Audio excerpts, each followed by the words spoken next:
வாழ்க தமிழ் பிரதமர் கிசான் சம்மன் நிதி திட்டத்தின் விவரங்கள் மற்றும் அம்சங்கள் மற்றும் தமிழ்நாட்டில் இந்த திட்டத்தின்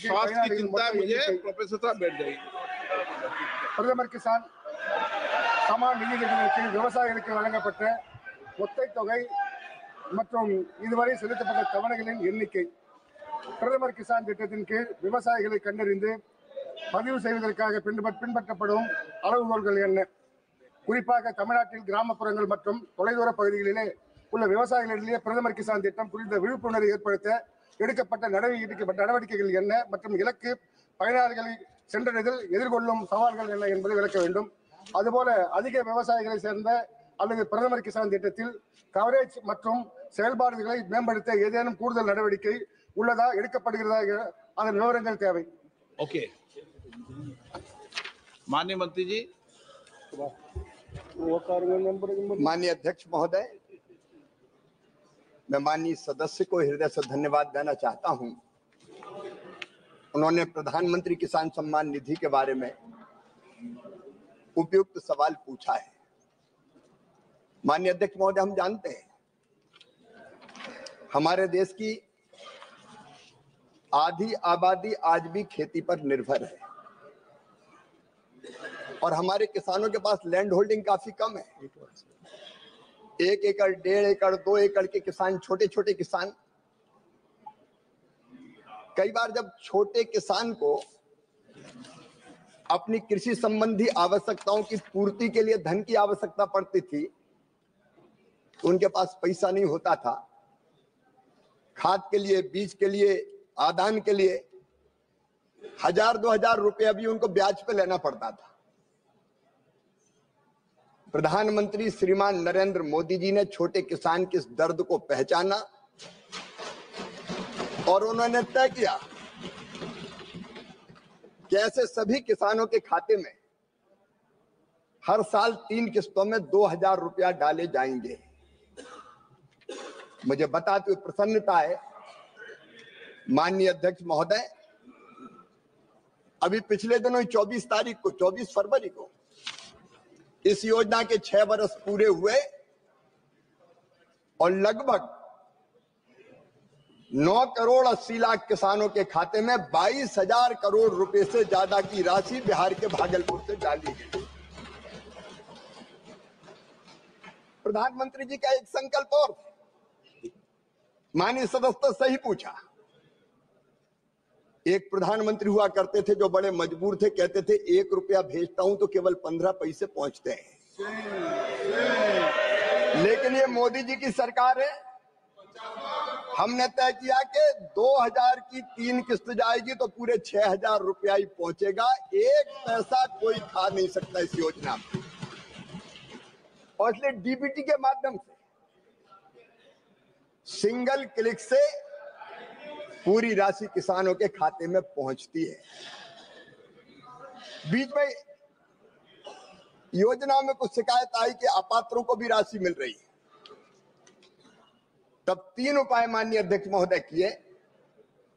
एक लैंड सीडिंग का, आधार आधारित पेमेंट का और ये केवाईसी का, ताकि कोई अपात्र इस योजना का लाभ ना ले पाए।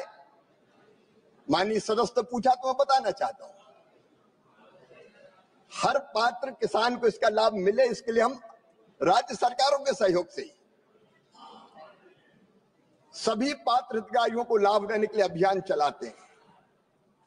विकसित भारत अभियान के दौरान 1 करोड़ पात्र हितग्राही जोड़े गए। बाद में जब इस सरकार के 100 दिन पूरे हुए तब फिर हमने 25 लाख नए नाम जोड़े और स्वच्छता अभियान के दौरान भी लगभग 30 लाख नए नाम जोड़े गए। हम राज्य सरकारों के सहयोग से ही जागरण के अभियान भी चलाते हैं और आज भी मैं सभी राज्य सरकारों से निवेदन करना चाहता हूं, क्योंकि हितग्राहियों की पहचान का प्राइमरी काम राज्य सरकारें करती है। अगर अब भी उनके राज्य में कोई पात्र हितग्राही शेष रह गया हो तो वो तुरंत ऑनलाइन रजिस्ट्रेशन करवाए। एक भी पात्र किसान शेष नहीं बचेगा। सबके खाते में पैसे जाएंगे और किसी पात्र को अगर पहले पैसे नहीं मिले हो और वो पात्र पाया जाएगा EKYC के कारण, आधार सीडिंग के कारण, लैंड सीडिंग के कारण उसकी राशि बंद हुई होगी, तो हम पिछली सारी किस्तों का भी भुगतान करेंगे। ये मोदी की गारंटी है, गारंटी को पूरा करने की गारंटी। Honorable member supplementary. வணக்கம். விவசாயிகளின் பெரும்பாலும் தவணைகளை பெறுவதில் தாமதங்கள் எதிர்கொள்கின்றார்கள் அல்லது ஆன்லைன் கட்டண முறையில் சிக்கல்கள் ஏற்படுத்திக் கொள்கின்றார்கள்.